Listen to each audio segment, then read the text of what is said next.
Welcome to today's presentation, everybody. We're going to be discussing the interplay between addiction and mental health and physical health. I just didn't want to make the title quite so long.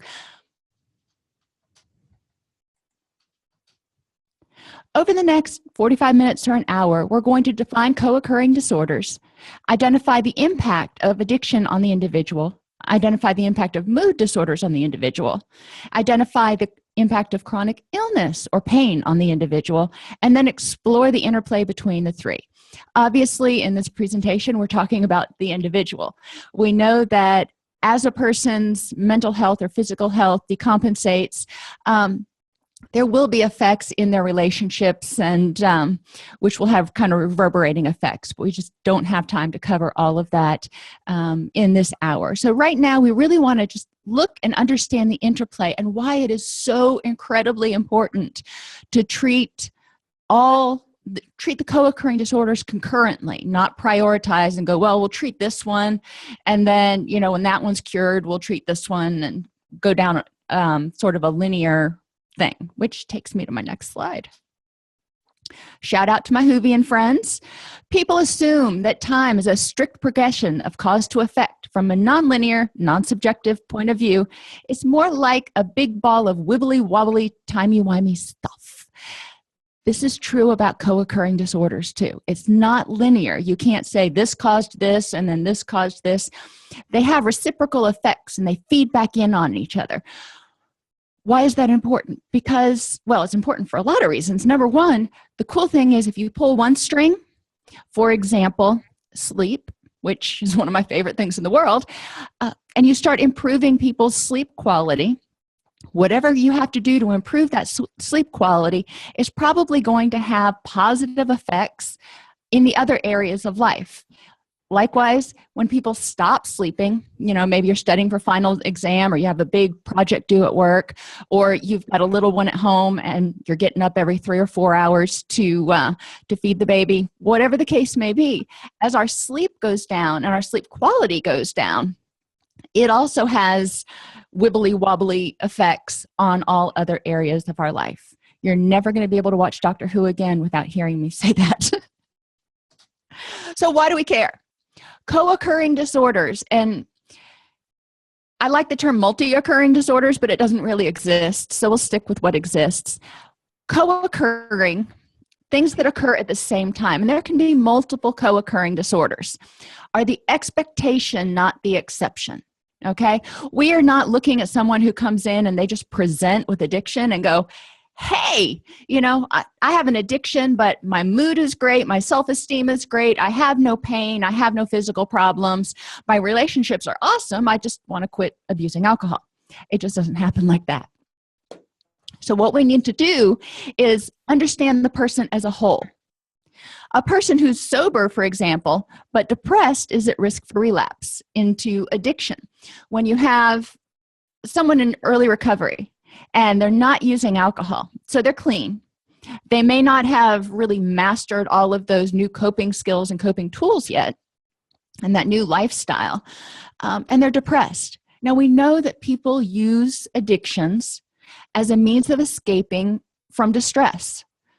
So you take away that one thing that was working for them and you leave them in distress, what do you think is going to happen? A person who's actively using, and we're working on a mood disorder, is altering the balance of the neurotransmitters. They're still getting those dopamine rushes. They still have their neurotransmitters wonky. So it's going to be hard for their mood to improve enough where they can let go of that addictive behavior. So we need to treat them both. What are co-occurring disorders? Mental health, addiction, and physical health problems and their interaction. They must be treated concurrently. The Minkoff model highlights the interplay between mental health and addiction. He talks about having severe mental health, mild addiction, mild mental health, severe addiction. There are 4 quadrants. In any event, he does indicate that, you know, obviously we're going to focus a little bit more on the things that are more severe. If you have somebody with mild mental health and severe substance, they're probably going, if you have to choose, they're probably going to go into a addiction treatment facility as opposed to a mental health treatment facility. at least to start out with. Either place, my hope, my dream, and it's really still a dream at this point, is that the clinicians there are able to handle the dual disorders. This is a starting point for placement decisions. This is not saying that all we're going to address is the mental health and the addiction, because guess what? What happens when you get stressed out? Your immunity goes down, you get sick, you get aches in your back, you get headaches. We've got some chronic pain going on. Now, is it stuff we can address as stress goes down? Will some of that muscle tension go down, and will the headaches maybe decrease and the gastric upset decrease? Sure. We need to understand that the physical, we're not just dealing with the head, we're dealing with the whole person. When you're stressed out, how does it impact your mood? I know when I'm stressed out, if I've got a lot of stuff going on, we just launched a podcast here and it's really exciting and there's a lot to do. So I haven't been sleeping as much and I've been a little bit stressed out. So it's been harder to enjoy things that I would normally enjoy because I'm constantly thinking about the stuff that I've got on my to-do list to launch this project. My patience is not quite as good as it could be.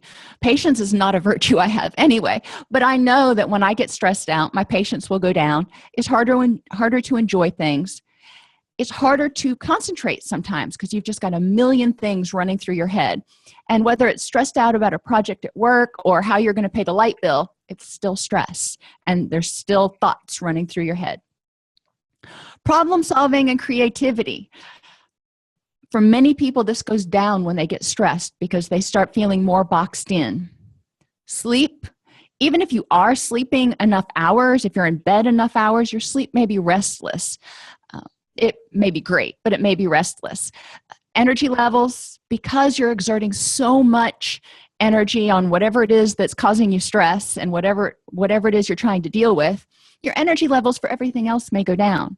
And after a while, you're going to start feeling kind of worn down. Your system adjusts to excessively high norepinephrine levels and says, we can't run at this level up here. So we're going to take it down a few notches, even though there's still all this excess norepinephrine in the system.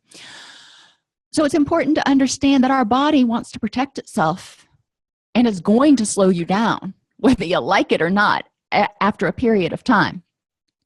Appetite changes. Headaches, muscle aches. So you can see that something as simple as stress can have a lot of repercussions. Now, if you add to that somebody who's already struggling to deal with life on life's terms or someone who has an addiction, guess what? They're just going to be like, yeah, I can't deal. Let me put my head back in the sand and I'll pull it out in a little while and see if maybe something's changed.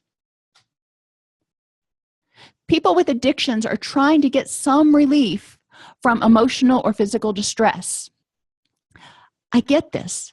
It's a survival mechanism. Nothing else is working. And at this point, they are just trying to survive.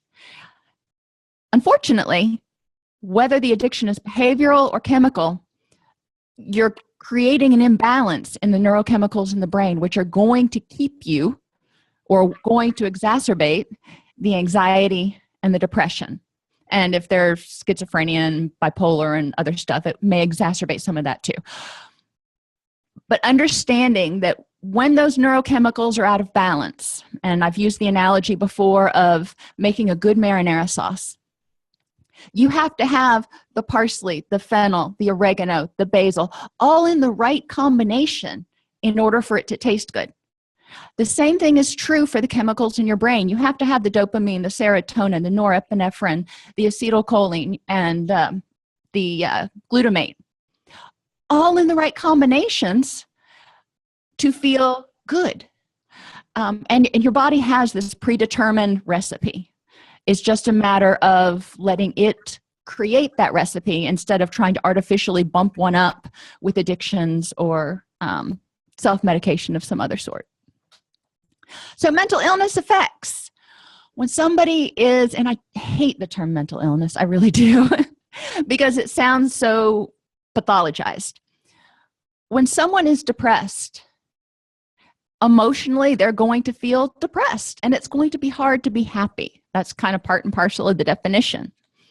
Cognitively, I mean, we're just going to go through these symptoms. These are the DSM symptoms: difficulty concentrating, perception of hopelessness and helplessness, this victim mentality, a lot of times feeling like they can't win. Nothing they do is going to do any good. Sleep disturbances, eating disturbances, restlessness and agitation, achiness and fatigue. So take all those symptoms and just think for a second. How would you like to feel like that 24/7, for 30 days? Hopefully not 365. Most people can't be that depressed for an entire year. But what would you do? How would it affect you? Would you want to escape? I know I would. Would you start getting some backaches and stuff? When I don't sleep well and I have difficulty concentrating, I tend to start to carry tension. I get achy, and I don't want to go to the gym, but I also get achy from not moving around enough. Fatigue, that is aside from not sleeping. People who have depression typically find that they feel like their body weighs 1,000 tons, and just moving from one side of the house to the other, just getting off the sofa, is a huge, big deal. My kids make fun of me now as I get older. I make more sounds every time I get up, a grunt, groan, grimace. But it feels more intense, and it feels very heavy. Think about them carrying sort of the weight of the world on their shoulders. This is what it feels like physically too. Socially, so if you've got all that going on, do you really want to hang out with your buddies? If you've got some really good friends who can be there, be supportive, and are doing all the right things, at least what you need at that point, you might.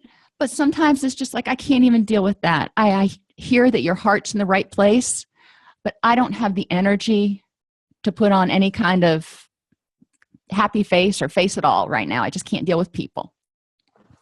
Low self-confidence.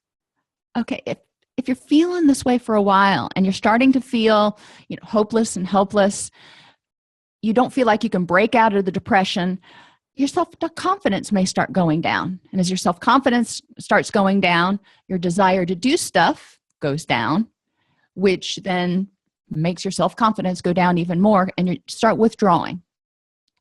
Lack of energy or desire to interact, and relationship deterioration. At a certain point, people are there. They want to be helpful. They want to be your friend. They want to be supportive. But at a certain point, they've got to say, there's nothing more I can do. And I can't allow myself to be in an environment that is quite that heavy all the time. So healthy supports start to withdraw at a certain point. And then environmentally, we don't think about this a lot, but the outside reflects the inside. Think for a second. For most of us, at least, when we're stressed, when we've got a lot going on, when things are kind of chaotic mentally for us because there's just so much going on, a lot of times everything in our environment kind of looks the same way. If I've got a lot going on at the office, my tendency to put away my clothes after I wash them goes way down. But that's just me. Disorganization and lack of attention to other stuff, because there's so much energy going on with all these thoughts. And a lack of energy or desire to care for anything. It's just like, I don't have it in me. I don't have it in me to wash the dog. I don't have it in me to mow the lawn. These are all impacts of mental illness. So when you're feeling this way, when you're starting to lose your social supports, you're starting to lose your confidence in yourself, you've lost hope, you feel somewhat helpless, and you feel stuck, you can see where this may impact other things. It's going to, you may start feeling gastrointestinal stuff. When we get upset, a lot of us take our stress and feel it in our bellies. Some of us feel it in our backs. Some of us feel it everywhere. It's important for people to understand where they feel their stress, but there is a physical aspect. And when you're achy and you can't get comfortable and your stomach hurts, do you really think you sleep that well? You see how the wibbly wobbly is folding back in. So how does mental illness impact addictive behaviors. Emotionally, addiction numbs or medicates the depression or anxiety for a short period. When someone is using or engaged in their addictive behavior, they are focused on that addiction. They are getting that dopamine dump, that behavior is getting rewarded. They are not in the other world. They are in the addictive world. Cognitively, addiction reinforces hopelessness and helplessness. A lot of the things that we talk about in addiction treatment, stinking thinking, refers more to a victim mentality. You did this to me. I'm going to blame. I'm going to manipulate. I'm going to lie. I'm going to feel bad and sorry for myself because I feel helpless and hopeless. Now, am I saying, well, people just need to have an attitude change? No. We need to look and see what is it that is causing you to feel helpless and hopeless, and how can we go about supporting you and becoming hopeful and empowered. Physically, addiction helps people relax to get to sleep, or it may keep them up instead of sleeping. So, it depends on what your end goal is, which addictions you choose. Addictions to painkillers, to depressants, to sedatives, and a lot of your behavioral addictions tend to increase the relaxation, increase all those neurochemicals that help the body wind down. Then you have your stimulants, your cocaine, your methamphetamines, that can help keep you up. So if you're one of those people who is afraid to go to sleep or who doesn't want to go to sleep, the addiction can do that. The other benefit with stimulants is it increases the feeling of euphoria. So it may be a trade-off. I may not sleep too well, but I'm going to feel darn good while I'm awake. Thinking about our patients who abuse addictions or abuse amphetamines, the crash from that is just incredibly hard. So as soon as those amphetamines are out of their system, they are depressed. What's going to happen? They're going to use again, and they're going to feel happy. Not as happy. They're going to feel happy. And then they'll crash, and they'll be even more depressed than before. And it's this downward peak and valley until they hit some semblance of bottom. Food is often used as a secondary self-soothing or addictive behavior. It can be the first thing that somebody uses in the development of addictive behaviors, or it can be something that they use as a drop back and punt. We saw this a lot in residential treatment, and I'm sure people still do see it, where food is used as a comfort because they can't access sex, they can't access gambling, and they can't access their drug of choice. So guess what? Food is the next best thing that they can access that is going to stimulate some of those reward pathways. In addictions, people often create a situation where their brain has adjusted to these higher levels of certain neurotransmitters. So when they have a normal level, they don't feel normal at all. They feel like crap. That's important for people to understand, clients, family members, etc., because their brain can recover. But it's important for them to understand that, yeah, when you're not using, you are going to feel kind of bleh for a while. You may have a different, more clinical word than bleh, but you get the point. Physically, addiction helps soothe restlessness and agitation. Detoxing can intensify it. So thinking about alcohol, or when we talk about some of your amphetamines, but let's take alcohol for this one. Initially, there's a relaxation, there's a loosening up, there's a disinhibition. As the alcohol wears off, there is an anxiety provoking component. People start to feel restlessness and more agitated. So what do? They pick up another drink. The hair of the dog that bit you, if you will. Achiness can be relieved or numbed by certain addictions, especially in the case of opiates. But it may cause the body to stop making its natural endogenous opioids. So if people start taking opiates in order to deal with achiness, we're not talking post-surgical pain, we're talking backaches, muscle aches, spasms. They may get to the point where when they're not taking those, their body's not producing the natural painkillers, so their pain tolerance basically has gone through the floor and everything hurts and it's really achy and it's really uncomfortable. That's something that we see a lot when people are detoxing from methadone, especially if they're going cold turkey, because their body hasn't come back into gear yet. Addiction to stimulants may be used to self-medicate fatigue, but can cause rebound exhaustion. Think about times when you've been tired, and I'm not talking about just kind of blah. I'm talking about I cannot put one foot in front of the other tired. If you've drunk a lot of coffee, you may feel awake for a little while, but when that caffeine wears off, there's just a huge crash.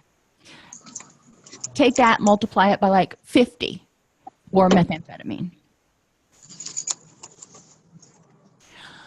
Socially, addictions may be used to help people loosen up, feel like they are part of a group, make it easier to interact with others.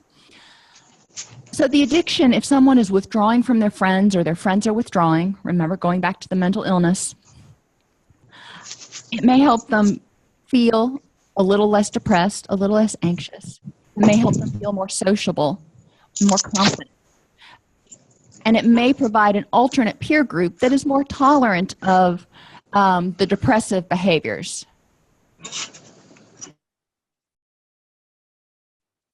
What we are saying is not that the primary diagnosis is mental illness. What we're saying is that mental illness, addiction, and physical illness all reciprocally impact each other and are equally important in treatment. Environmentally, in addiction, there's little concern for the environment unless the person's trying to hide the addiction. For example, if they're trying to prove that they are not an alcoholic, or if they're trying to prove that they don't have some other problem going on, they may become more attentive to cleanliness and organization. As the addiction develops, that typically goes away. By the time somebody is hitting whatever their bottom is, generally they're not trying to pull the wool over anybody's eyes anymore. They just want people to leave them alone. Hi, how are you? So what are the benefits to addiction? Numbing, relaxation, euphoria. When people start using whatever it is that they become addicted to, and remember, it can be behavioral or chemical, there is recreational use of just about anything. Whether it's legal or not is a whole different story. Why did they initially start using it? I think back to friends that I've had and family members that I've had that when they get stressed out or after a long day at work, they go out and have a few drinks to relax. Are they addicts? No. So what are the benefits? When people start using addictive behaviors, they're trying to relax. They're trying to feel a little bit better. As they progress in their addiction, their thinking may change. Physically, in their addiction, they may be able to temporarily increase their energy or feel like they're improving their sleep or relaxation through basically chemical means, if you will. This happens before the addiction develops. These are effects from everything.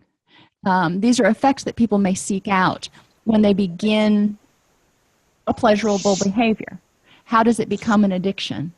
Well, it becomes an addiction when that behavior starts being used in order to cope with, escape from, or numb out distress of some sort. Socially, addiction may give people a new peer group. It may not be a healthy peer group, but it may give them a new peer group. So when people start out using, maybe they're drinking with their friends in high school, not addicts, just recreational users. They start drinking more in college. They may start feeling like they have to go out more. As they use, they start getting the neurotransmitters in their brain wonky, for lack of a more clinical term. And that intensifies the need to use again. They're creating a self-perpetuating cycle. Addiction is real. It's not just willpower. When people start using, tolerance and withdrawal are very, very real, very, very biological effects of addiction. So if somebody's created that, then they have altered the neurochemicals in their brain. And this is where we get to the point when you're talking with physicians, which came first, the depression or the substance abuse? Doesn't really matter. We got to treat them both now because they're both presenting. Like I said at the beginning, if we only treat one, then we're setting the person up for a relapse.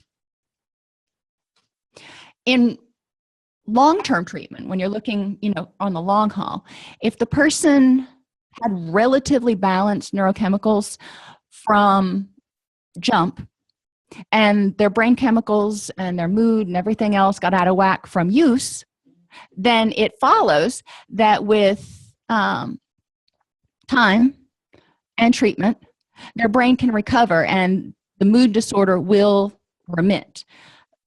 Whether the person needs to be on a short course of antidepressants or anti-anxiety medications in order to help them get through that brain adjustment phase is between the person and their physician and psychiatrist. But it is important to understand that addiction can cause depression, and depression can precipitate addiction. So, addiction causes neurotransmitter imbalances. As depression and anxiety worsens, the need for the addiction and numbing increases, and life starts to revolve around using. People want to feel good again. And like I said, it's a high, and in substance abuse treatment, we talk about chasing the high, because the first high is the highest high. And then every high after that, it peaks and then crashes lower, and then peaks, but the peak is lower this time. You're not feeling as good. The brain is adjusting and starting to try to adjust to those floods of dopamine and rewarding neurochemicals. This leaves people not feeling normal when they're not using. So they go back to the addiction, which leads them to lying and manipulation in order to keep the addiction. Because right now, at this point, if they've created this situation, the addiction, the behavior, the substance is what's keeping them feeling okay. It's numbing the pain right now. And when they take that away, it's way more agonizing than before. A, because the neurochemicals are out of balance and the person may have biological reasons for depression. But B, there may be social, environmental, financial, and cognitive reasons for depression that have developed as a result of the continued use.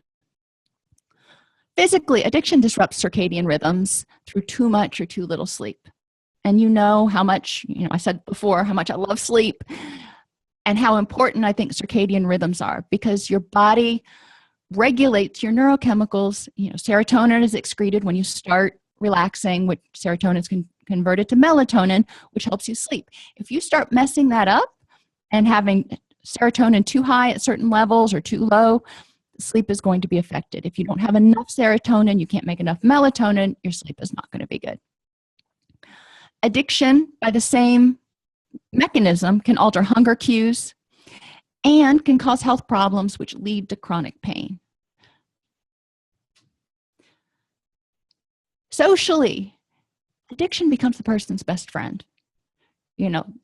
Those people turned on them and wanted them to give up the addiction. They were judgmental, they were hateful, in the addict's mind, tough love is not love at all. It is betrayal. So the addiction becomes the person's best friend because the addiction's not going anywhere, and it always numbs the pain. After a while, they may need to add a little bit to it because they've developed a tolerance, but it starts being pretty much the go-to. They begin spending time only with using peers or alone, because using peers get it. And being alone, they don't have to answer to anybody. When we talk about people in recovery, we want people to spend time with people in recovery, because those people have also been the using peers before, and you can't con a con. So having people in recovery, also in your lifestyle as you recover is important. Loss of healthy relationships, because people who are not struggling with issues of addiction and mental health don't get it. They don't understand the draw of the addiction most of the time, and trying to help families understand why people can't just stop is a huge challenge. And if they get it, then they may understand, and they may understand relapse. They can also lose healthy relationships because they don't want to be around people who might take away their addiction, so they're going to push them away. So some people may choose to leave because they just don't understand, or the person with the addiction may push people away because they don't want to give up the addiction. Environmentally, again, the inside and the outside often reflect what's going on. Addiction may take precedence over environmental cleanliness or safety, and may cause feelings of depression.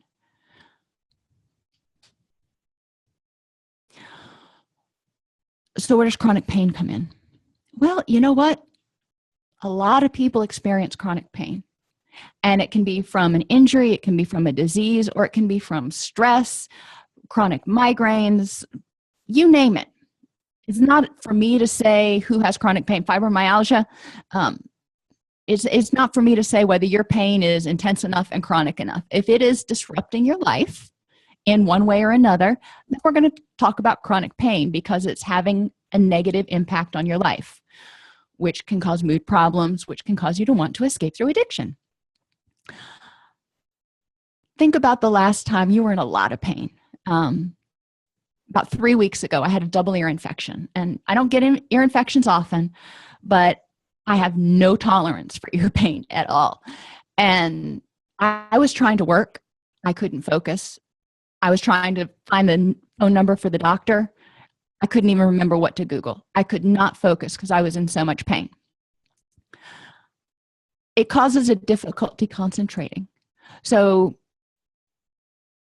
I don't want to say childbirth, because a lot of times it's not that bad, but think about a time you were in chronic pain.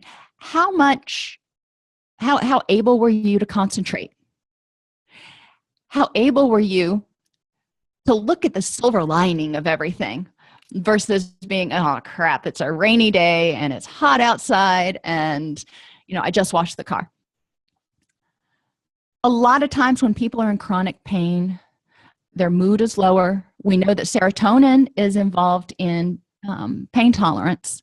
So when people have chronic pain, we may look for serotonin imbalances, which can also contribute to depression. These negative perceptions just reinforce it. If you get up and you're curmudgeonly all day long, you're going to see the negative. So you've got someone, and sometimes I don't blame people. I would hate to be in that kind of pain all the time. Rheumatoid arthritis, oh my gosh, I can't imagine. My hands get sore after gardening, during planting season. I can't imagine living with that 24/7, 365. I know what it does to my mood. I know what it does to my ability to be just Sally cheerful. Our clients are the same way, which impacts their relationships. If every day they get up and they hurt, at a certain point, nobody wants to hear about it anymore. They're like, yeah, we know you hurt. Well, what else is new? So they're not getting the sympathy. They're not getting the support that they may feel like they need. They're not able to sleep as well. If you're in chronic pain, it's hard to get good quality sleep and stay asleep. Fatigue, again, from not sleeping well. Your body requires energy to maintain muscle tension. And a lot of times when people are in chronic pain, they also have muscle tension. So they're using a lot of energy for negative cognitions, muscle tension, and then just trying to cope with and find workarounds for that pain. Socially, if you hurt, it's hard to want to go out and do stuff with friends, even if, you've got a headache. I'm not even talking a migraine. You just got a headache. Do you really want to go out and walk around at the mall? Not so much. Friends, like I said, may get tired of hearing about the pain or may feel taken advantage of if you're always needing them to do stuff. I'm not saying that you don't need them to do stuff. Sometimes that's just where you are. It is hard for a lot of support people to really get in the shoes of the person with chronic pain and understand how bad that pain is. It's a give and take. Some people find this little niche and they exploit it. Other people really need the help. Environmentally, the environment may be in disarray. The person, if every day you get up and you hurt and it hurts to do anything, it can be very frustrating. I know when my grandfather started developing Parkinson's, he loved to make miniatures. He made miniatures on wooden doll furniture and stuff. Beautiful, beautiful stuff. And he prided himself on that. Now, my grandfather was an active alcoholic. He had PTSD. He had chronic depression. He had a whole bunch of stuff going on. And when he started to have Parkinson's and he couldn't manipulate the machines and do the fine work anymore, he got drastically depressed because he's like, I can't see well enough to read anymore. And he only had a 6th grade education. So reading in and of itself wasn't something he often did for pleasure. Even when he could, he had to wear glasses. Those didn't work as well. He couldn't do anything with his hands. His memory started to go. It started to kind of fold in on itself. So then you have to step in and go, okay, hold up. Where can we find a place that we can make some meaningful interventions that you're willing to work on?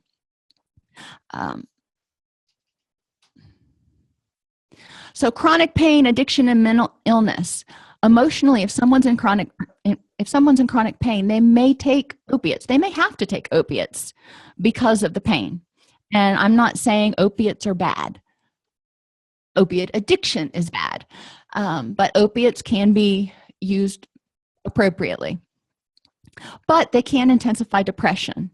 And like I said earlier, they can cause the body to quit producing its own natural painkillers. So if the person stops taking the opiates, there's going to be an adjustment period unless they're weaned off of them. Negative feelings can be numbed with addiction. So if you're in physical or emotional pain, it can be numbed. Cognitively, chronic pain creates an environment for the stinking thinking. I can't do it. There's nothing else I can do. And people get stuck on focusing on all the things they can't do, all the things they used to be able to do, but they can't do anymore because of their pain, or all the things that other people can do that they can't do because of their pain. And those are all true. I'm not going to argue with you. They can go jet skiing and you can't because you've got rheumatoid arthritis in your hands. And that sucks. It's not fair. What can we do instead? Because you can't change that. So let's talk about what other things would you enjoy doing. That doesn't always, that line of thought doesn't always work for everybody because some people are not ready to go there and go, okay, let's look at the things I can do. And that's where clinical skill comes in, figuring out where the person is, figuring out what they want, what gives them hope. They're still hanging on for some reason. They're still here and they're actually taking the proactive step to be in your office. So there's some little glimmer of hope in there that things can get better. What does better look like to them?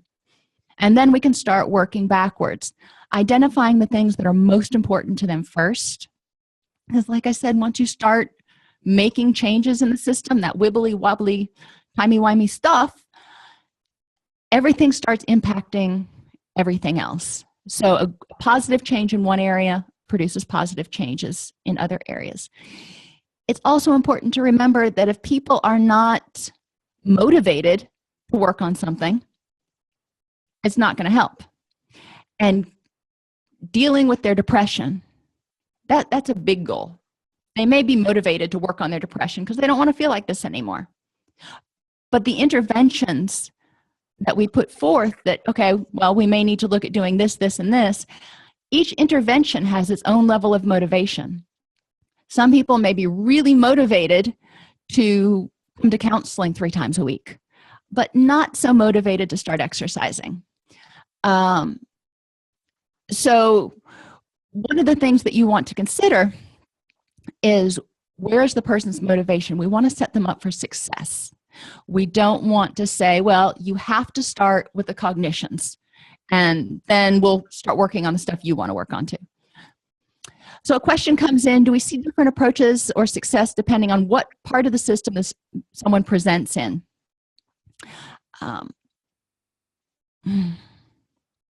And this is where I go back to my dream of co-occurring disorders, is that wherever someone presents in a system, and tip 42 that SAMHSA put out actually talks about this, that at any point in the system, whether it is child welfare, whether it is school, work, hospital, physical health, drug treatment, crisis center, there should be a broad approach, a biopsychosocial approach to identifying the person's problems. And so there's no wrong door. They can, wherever they enter the system, people are going to understand how pain, how physical illness, addiction, and mental illness can all affect each other and can all promote or mitigate one another.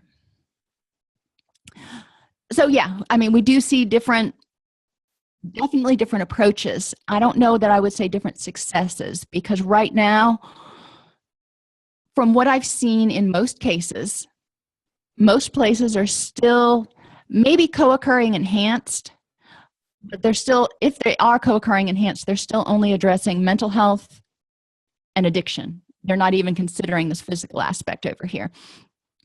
But they're running on parallel tracks. Instead of talking about relapse as a return to old behaviors and triggers as triggers for depression, triggers for anxiety, and triggers for addiction, they talk about substance abuse triggers. And then there's a whole different group on dealing with depression. So the approaches are different. And from a theoretical point of view, each one of your approaches may be different than mine. I tend to be much more cognitive behavioral, mindful, that sort of approach, as opposed to maybe experiential. We know that only about 20% of what happens and the success rate of the interaction with the therapist is due to our techniques. 80% of it is relationship. So if you're listening to your client and you're helping them understand the function of what's going on and where these symptoms are coming from, a lot of times I find, and again, it's my style, so you may not have the same reaction, but I find that when I educate my clients about, let's look at why this is happening. Let's look at all the possible reasons you may be having problems sleeping, or all the possible reasons that your mood may be not great right now. It gives them hope, because it helps them understand that the first time may not work. And so if they've gone to counseling before, maybe they learned something, maybe they didn't, but we can try now, and looking at everything that's going on for them and understanding the interaction. They want to survive, their brain wants to survive, and their body wants to survive. So it's our job to help them figure out how to make that happen. Socially, addiction can help people not care that they don't have healthy relationships. It's like, it's just me and Jim Beam. Y'all can go away. Environmentally, a depressing environment may intensify feelings of hopelessness, which can be self-medicated with addiction. If you're in chronic pain and you're feeling negative and you are having difficulty, you've got a lot of fatigue, you're self-medicating, you can see how chronic pain can contribute or exacerbate depression, which can contribute to or exacerbate addiction. So finally, I want to kind of look, and I'm big on charts because I'm visual. When people are depressed and in chronic pain, it's hard to feel pleasure about a lot of stuff because it hurts. Depression hurts, and chronic pain obviously hurts. Opiate addiction, for example, would numb some of that hurt, some of the emotional hurt, as well as some of the physical hurt. So if you've got a client who presents with these three diagnoses, well, let's look at what may be going on. Depression causes sleep disturbances. Chronic pain causes sleep disturbances.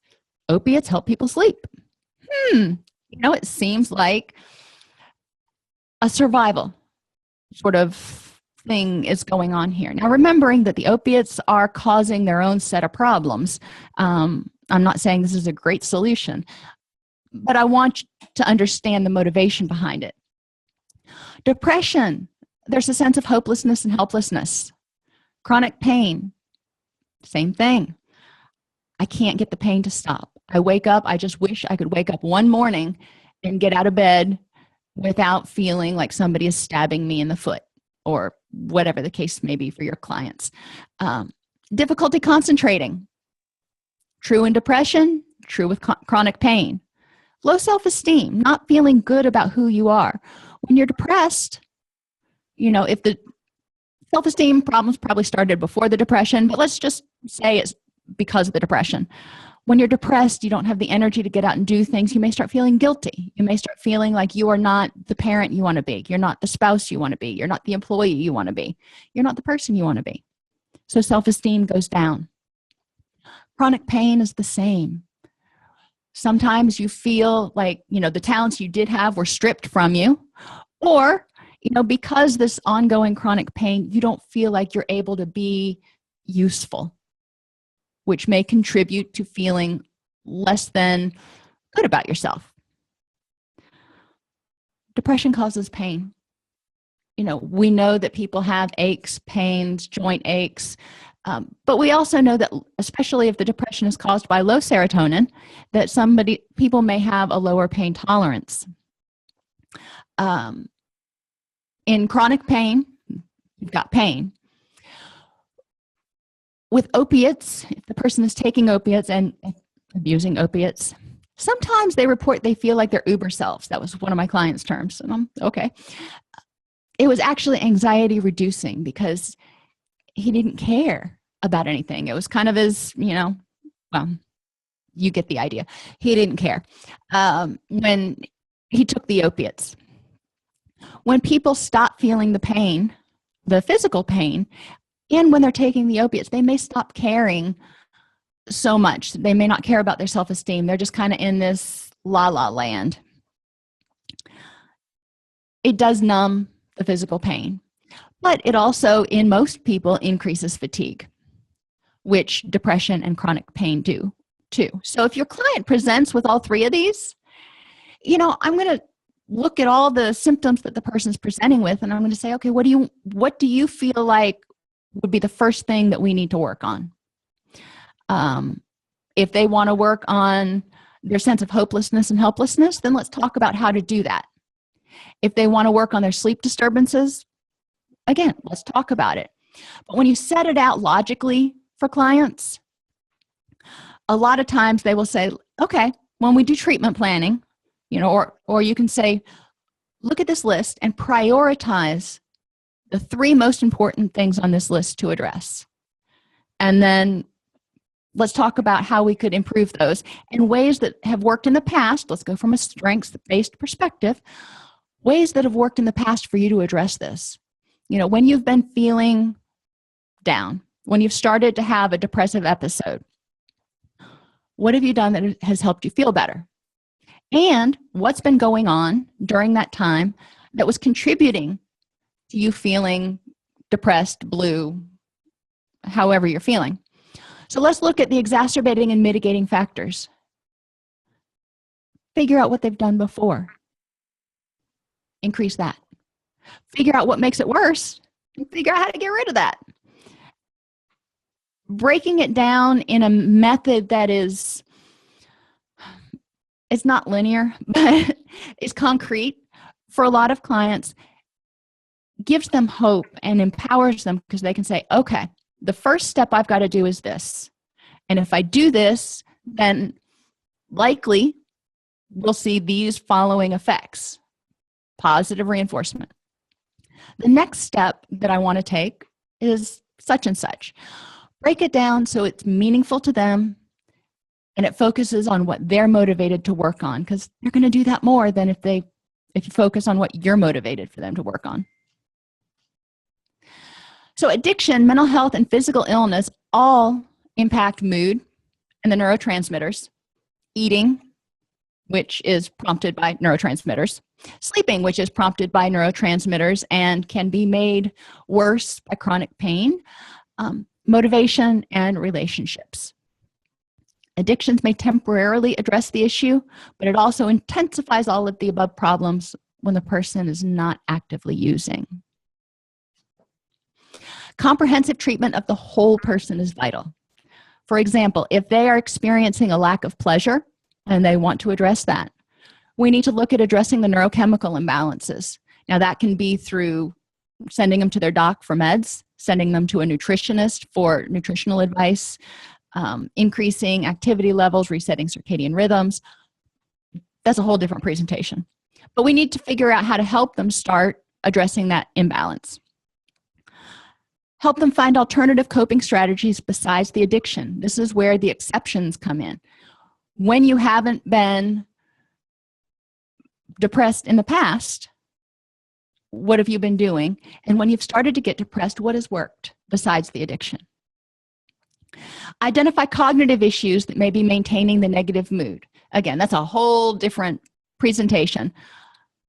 Understanding cognitive distortions and irrational thinking patterns, and helping our clients understand that the way we perceive things and our negative self-talk or our positive self-talk can really impact our mood and how we deal with things. Identify physical issues such as chronic pain or hormone imbalances that are contributing to this lack of pleasure. Testosterone imbalances, thyroid imbalances, estrogen imbalances. Get it ruled out by a doc first. Identify anything, vitamin D deficiencies. All of these can contribute to a lack of pleasure. The effects of addressing lack of pleasure, just this one little part of that whole list, improve motivation. If you start feeling pleasure and reward from things, it's like, oh, getting out of bed wasn't such a bad thing today. Improved ability to focus. For me, that's huge.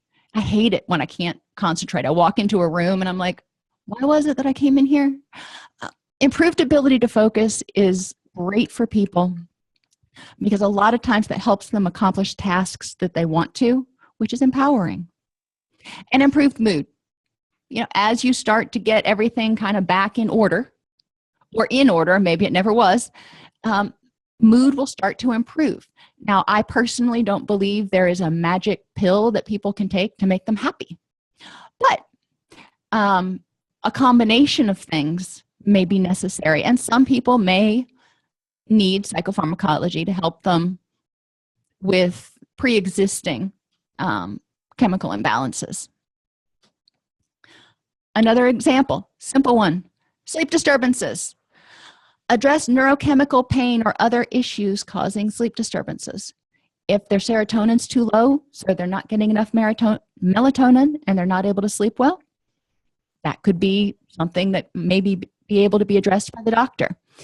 Pain, it doesn't have to be opiates. There are a lot of medications for pain besides opiates, and there are a lot of treatments such as massage, yoga, exercise, dare I say it, that can help address pain, acupuncture, acupressure, and address other issues. One thing that I have a lot of I encourage every patient to do, not everybody does, is keep a notebook or their smartphone, but preferably a notebook, and a pencil beside their bed. So if they have thoughts running through their head constantly, turn on the light, write them down, and then lay back down. Because if they don't write them down where it's concrete, then they're going to worry they're going to forget them. And they're going to keep tossing them around in their head all night long. Create an effective sleep routine. That means do the same 3 or 4 things every night before bed to cue your body in that, hey, it's time to start secreting all these relaxation hormones. It doesn't mean you have to go to sleep at 10 o'clock every night. But it's ideal that most nights you do roughly the same thing every night before bed, just like we do with our children. You know, we get them home, we have playtime, we feed them, we bathe them, we read them a story, cuddle for a little while, and then it's bedtime. Create your own sleep routine. The effects of this: less fatigue. Well, yeah. More time for the body to repair. So all those things that you deplete during the day with stress and oxidative damage and all that other stuff, it gives your body time to focus on that instead of thinking and remembering and doing all the stuff we do when we're awake. Improved concentration. Most people concentrate better when they're awake and well rested than they do when they're not. And it also gives you more energy to interact with others, because paying attention to nonverbals and interacting and listening and doing all that stuff actually does require energy. It's not effortless, and it requires more effort for some people than others. So you can see that you can start pulling any one of those threads in that ball of yarn, and it will have positive effects on every other area of the person and the person's life.